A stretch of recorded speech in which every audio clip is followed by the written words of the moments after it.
દરેક નીતિની સામે કાયદાની રીતે ઊભો રહેતો SSK ન્યૂઝ ચેનલ।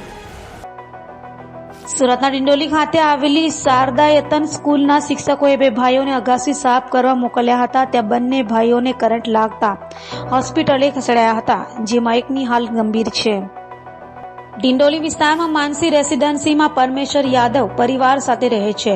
પરમેશ્વરના સંતાન 13 વર્ષીય શિવમ અને 15 વર્ષીય શિવા બંને ભાઈઓ ડિંડોલી વિસ્તારમાં પ્રિયંકા નગર 2 ખાડી પાસે ખોડિયાર નગર ખાતે આવેલ શારદા યતન સ્કૂલના ધોરણ 6 માં અભ્યાસ કરે છે। મંગળવારે સવારે શિવમ અને શિવા બંને ભાઈઓ સ્કૂલમાં હાજર હતા। તે દરમિયાન સ્કૂલના ખૂના તિવારી નામના શિક્ષકે બંને ભાઈઓને અગાસી સાફ કરવા માટે મોકલ્યા હતા, જેથી બંને ભાઈઓ અગાસી સાફ કરી રહ્યા હતા ત્યારે શિવાએ પતંગની દોરી પકડીને તેને ખેંચવા જતા તેને વીજ કરંટ લાગ્યો હતો, જેથી બંનેને હોસ્પિટલે ખસેડ્યા હતા, જ્યાં એક ભાઈની હાલત ગંભીર હોવાનું જાણવા મળ્યું છે।